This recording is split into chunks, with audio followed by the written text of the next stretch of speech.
Okay, we are live. Hello and welcome to the chat or the stream. How am I screwing up my own intro? That's brilliant. Let's see. I believe we're on Ballycraic is our next one. Search. Yep.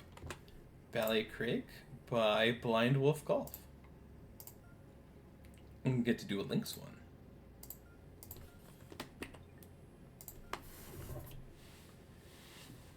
All right, just two more to go. I'm feeling a little conflicted about this. Like, I'm very happy to be done with these, but it's a little bittersweet. Like, it's been fun. All right, we start off with a graveyard off to the side, which I'm like I'm okay with. It's like I like the quirk, and it's kind of one of those where it's the first hole pinch driver reverse camper into OB. Like it's certainly an interesting decision. I don't know if I'm a fan or not. It's kind of jury's still out on this one. I like that it's bold. I don't know if I like the shot itself, but we're gonna try it and then we're gonna hook it OB. Oh, we get saved by the rough. That's okay.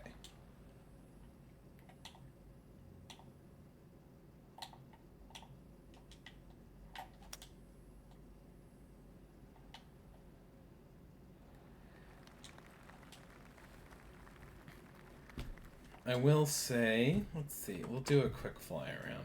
Like, obviously for a links course, it's gonna it's gonna be a more open kind of environment. But I feel like you don't hide the landscape to the right at all. So it's like I don't have to go out of my way to look out this way, and it's very obvious where you started and stopped sculpting. Like you stopped doing stuff right here because that's where your planting stops, and then you get into the autogen plot stuff. So it's like, yeah, I think you could do a little work to like either decorate the outside of the course or just like build a little dune line that hides that from view.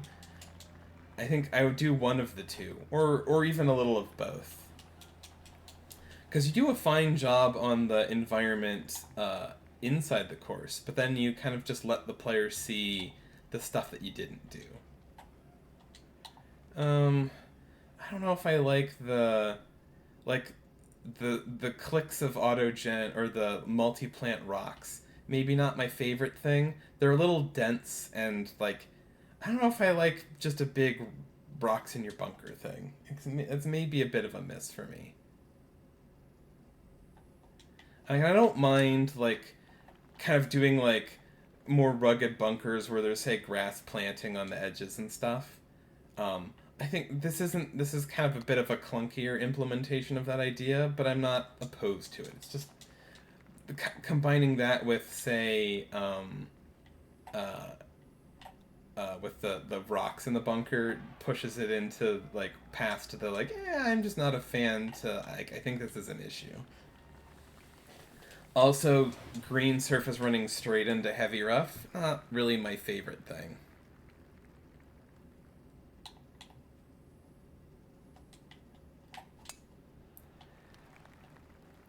Yeah, I think this is another hole where, you know, your backdrop for the hole is empty, and that it's something that you should hide or populate one of the two.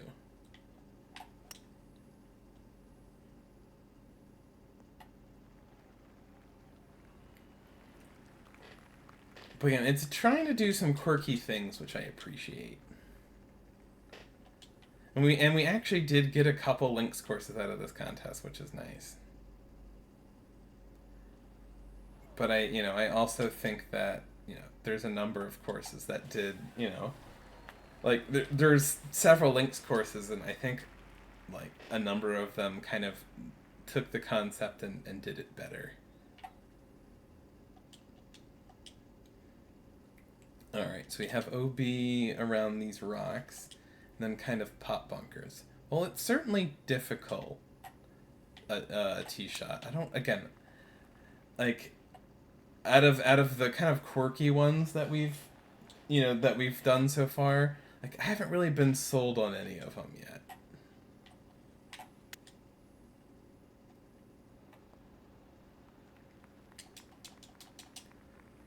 Especially when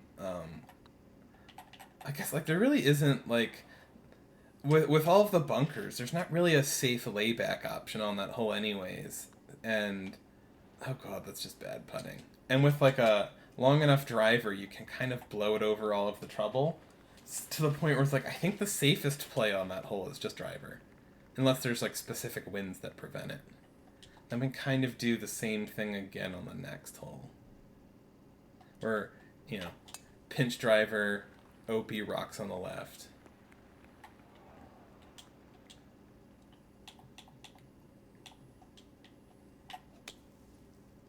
I like the kind of environment for this hole. Um I like the rock work. I think you could kind of decorate the edges of that a little bit better. Like the big craggy rocks are fine, but it doesn't really blend into um your actual terrain that well. It's not like hidden with like you could kind of blend even if you have rocks that don't like fit your terrain very well. You can kind of blend them with like bushes and shrubs and buried trees and stuff to make it feel cohesive. Um, but those are like I think that's a spot where just like it needs a little bit more love. Like there's a lot of potential to make a really cool environmental spot there, and it's just not quite there.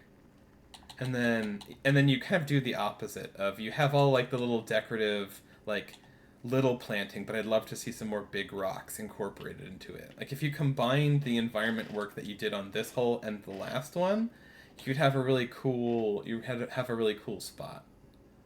Um, and then while it's not in view for this hole, like again, same thing where I think you got if you wanted to feature this beach in your backdrop, you could probably take a little bit more time to detail it. It's just a little it's a little empty looking. I think. I love the way that this hole's framed though. This is a great spot. I just love to see like, again, you can use some of those big rocks and really make that shoreline pop, and then this hole's a winner, at least visually. Like I like the way it plays, but I'd also say that again, like I'd be a little. I think those pop bunkers are, or rather, the pop bunkers are fine. I think the kind of what do you want to call it? The heavy rough that you're using to frame it is a little clunky on that one. Again, I'm perfectly fine with that concept. I don't mind it at all. I just think it could be tidied up a bit. Like this one does it a little better.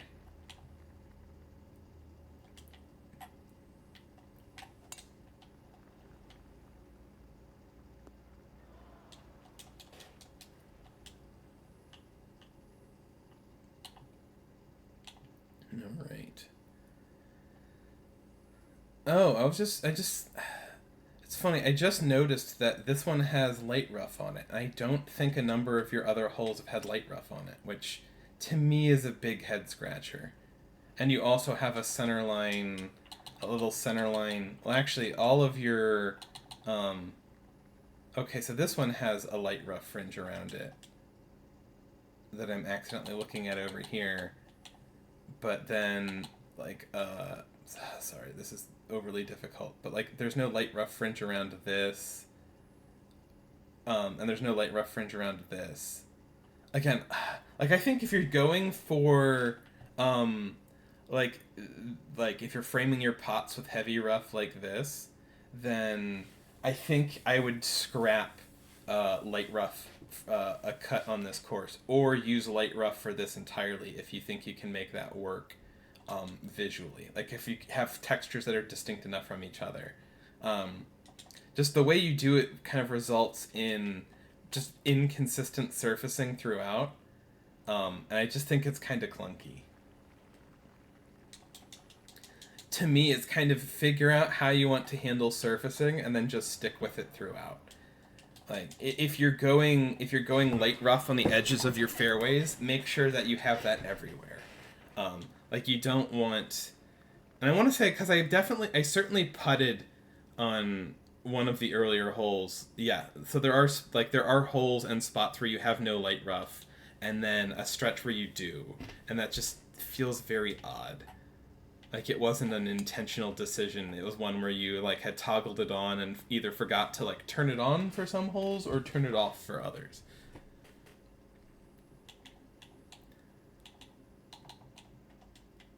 I think that would be kind of my advice for for most designers is just hey, you can kind of do whatever you want in terms of surfacing.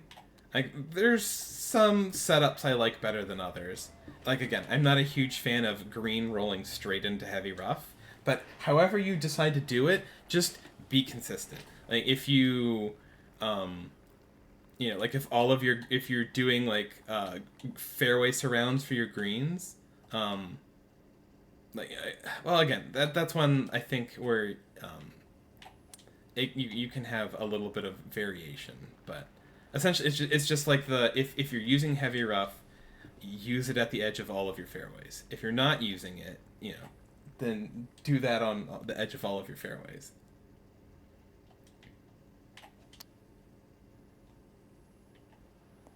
So yeah, like, and this hole has, the landing area or the fairway bit off the tee has a light rough cut, and then you hit into the green and it doesn't. And it's even in a spot where you'd potentially want a lower cut so that you could actually roll off the green into the creek.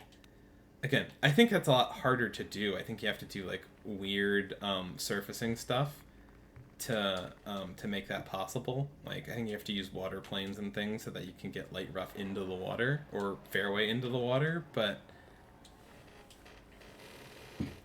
so what about just light rough just around the bunkers or from fairway to bunkers? Again, like I think whatever you do, just keep it consistent. For me, like if I'm designing this course, um, like I probably forego light rough entirely just because like if you're using there's no pots here for me to point at, but I can go find one elsewhere. Uh, so like actually or I don't know, it's tough to say. But like a spot like this, like this is would be my consideration when I am doing when I'm deciding on what I want for my light rough. Of like, do I think this looks okay on my course or not? Like, I don't mind this at all. Like having a little bit of like natural terrain with a little light rough cut around it, that's fine by me. But if you're doing that, like again, if you have light rough on the edges of your fairway, it should be in and you have features that have say like natural terrain or heavy rough in the middle of it, it should be consistent for those. And then also for pot bunkers, like those would also need to be surrounded by heavy or light rough for me. So to me, that's the question of okay, if you set the precedent of I'm having light rough at the edges of my fairways, any features that are interior to the fairway and where the fairway stops, those should also have light rough in them. Because it's really like a surfacing kind of hierarchy. Well, that's an interesting spot for that ball to end up. Can I even chip out of that? Like for me, it's like okay, if you've established that, hey, any light rough that goes into heavy rough will have uh, or sorry, any fairway that goes into heavy rough will have a light rough transition between the two. So that would be true of if you set that as something that you're doing, it's true of everywhere. To me, it always just feels like an oversight when you have light rough on the edges, outside edges of all of your fairways, and then you have an internal feature that goes straight into heavy rough. Because it's very easy to forget to do it, or or like get distracted, or just not really think about it. But there's no reason you would intentionally do that. Hence why it feels like when it shows up, it's kind of a glaring like oversight versus a design decision.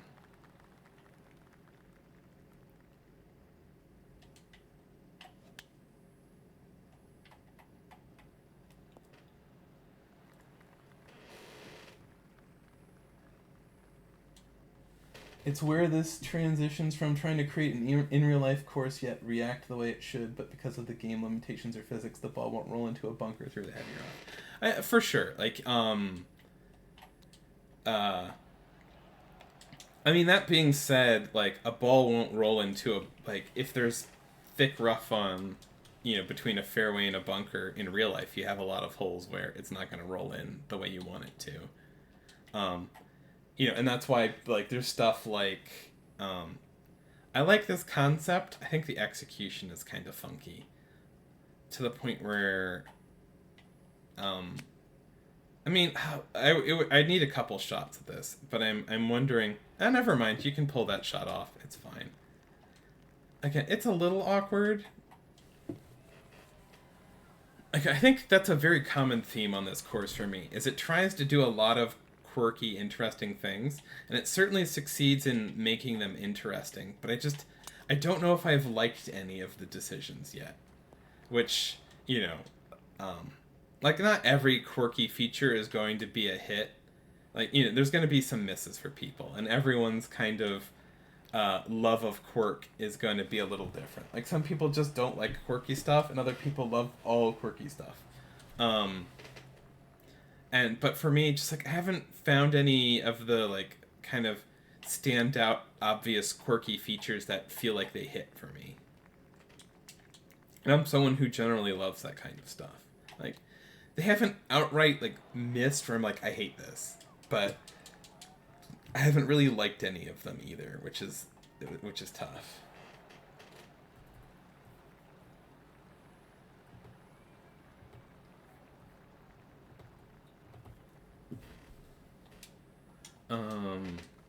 Let's see.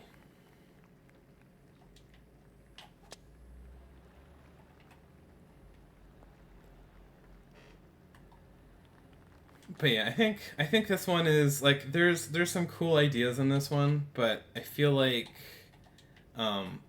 this is a course where like the technical flaws and hiccups really hold it back.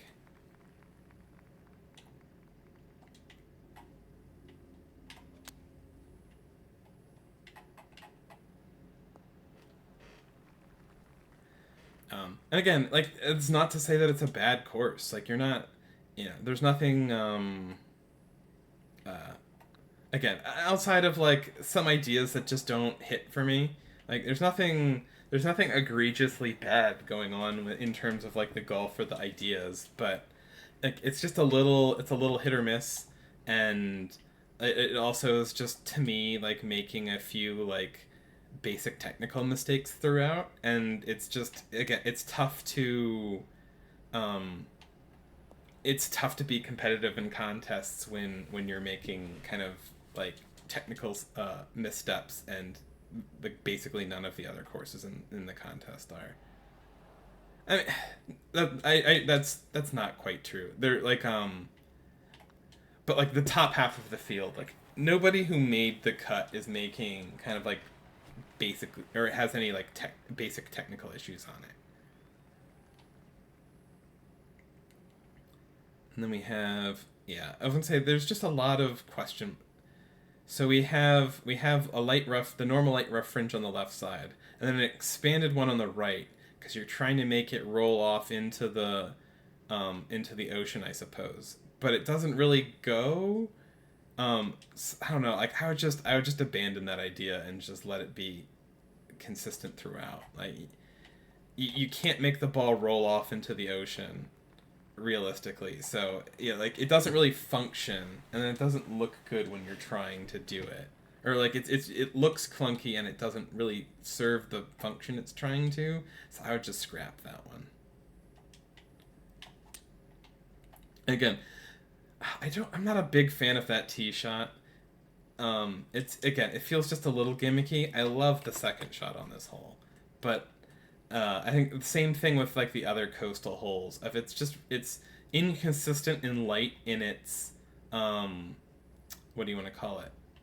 In its kind of planting. Like, so this shot feels very plain and undecorated, and then, like, this spot gets some of the decoration, and then it goes back into being a little plain and undecorated. Like I like the rocks. It just needs a little like it needs some of this stuff to like throughout to add a little life to it. And also like again, I love the layout of this second shot.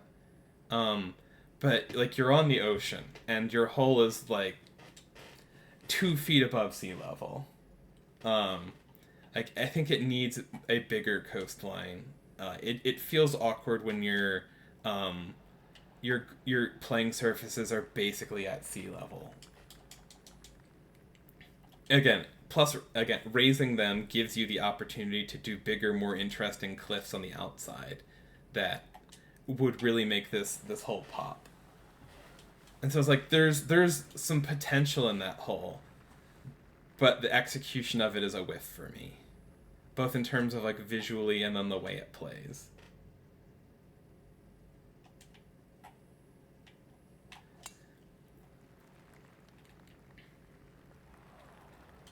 Um, but yeah, and so I think going back to the point I was making before I got sidetracked by that hole, it's just I guess in the early days of like TGC 1, 2, and like 2019 contests even, like you could have a course that had some great ideas and just made a couple technical missteps and do well in a contest. Like back in the day, you'd like if you could make a course that was interesting and didn't have any like was just technically clean throughout, like that's a top 3 basically. And now we're at the point where the top half of the field, like you're not going to find anything in the top half of the field that has basic technical missteps in it.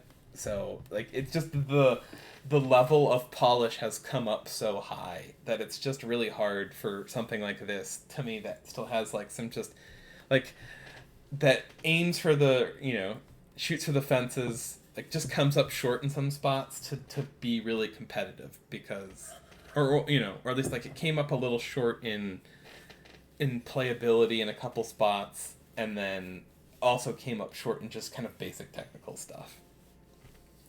It's just like a little attention to detail, a little bit of decoration and stuff like that. And then it's like I enjoy the course. It's just it's the hey, it's a tough contest field and it's got some basic issues in it and it's just tough to like it's not even it's not the only links course in the contest and the other ones in it were all really fantastic. So it's just really hard to stand out in a contest field when it's the like hey, I took a different interesting idea, but other people did it better than me, and then and then executed it better as well. But anyways, thank you for the course. That was lovely. For those of you in chat, we'll catch you momentarily, and for those of you on YouTube, we'll see you in the next one. Until then, have a good one.